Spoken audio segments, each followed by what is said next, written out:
আসসালামু আলাইকুম, welcome to my channel. আজকে আরও একটা ইউনিক রেসিপি নিয়ে আপনাদের কাছে হাজির হয়েছে। আমার আজকের রেসিপি কিভাবে পারফেক্টভাবে সহজ উপায়ে নুডলস রান্না করতে হয় সেই রেসিপিটা আপনাদের সাথে শেয়ার করব।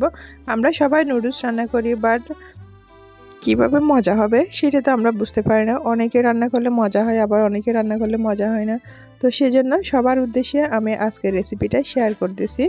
এই রেসিপিটা যদি বানিয়ে আপনারা খান, অবশ্যই আবারও খেতে ইচ্ছে করবে। নুডলসের এই রেসিপিটা অনেক মজা। তো চলুন দেখে নেওয়া যাক ফুল রেসিপি।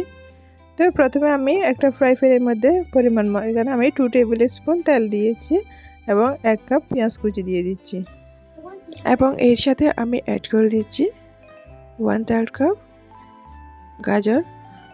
এখন পেঁয়াজের সাথে আমি গাজরটা একটু ফ্রাই করে নিচ্ছি একটু নরম হওয়ার জন্য, এবং এর সাথে আমি অ্যাড করে দিচ্ছি ক্যাপসিকাম।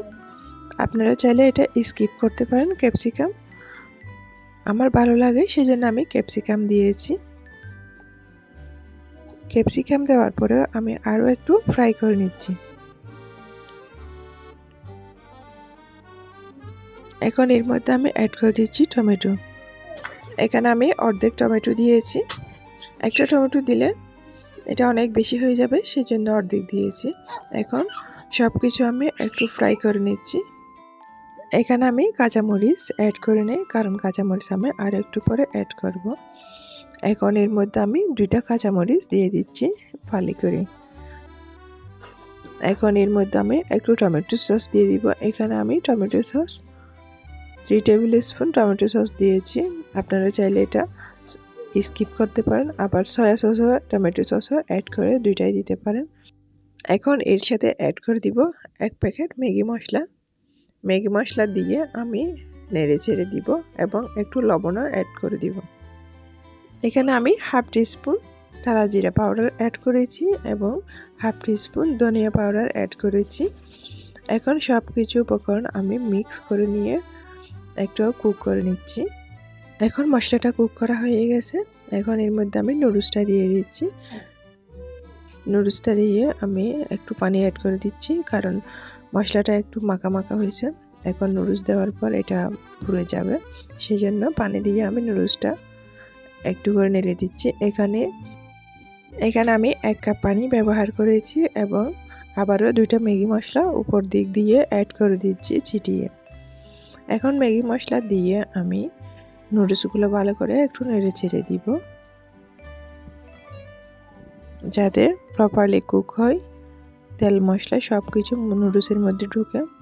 আপনারা এভাবে নুডলসটা রান্না করে দেখবেন অনেক মজা। একবার খেলে বাচ্চারা আবারও খাওয়ার ইচ্ছে জাগবে, বারবার খেতে চাইবে।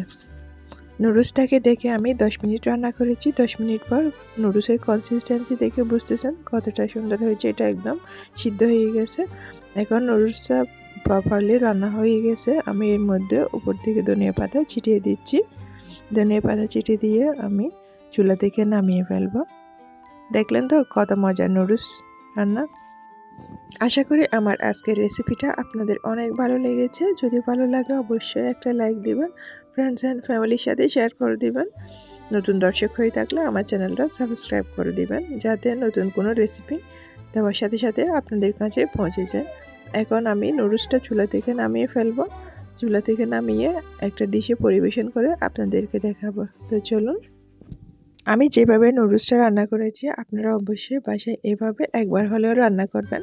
দেখবেন সবাই আপনার হাতের নুডলস খাওয়ার জন্য পাগল হয়ে গেছে। তো আজকে এই পর্যন্ত। দেখতেছেন তো কালারটা কতটা সুন্দর হয়েছে। আজকে এই পর্যন্ত। সবাই ভালো থাকবেন, সুস্থ থাকবেন। সবাই সবার জন্য দোয়া করবেন। আসসালামু আলাইকুম।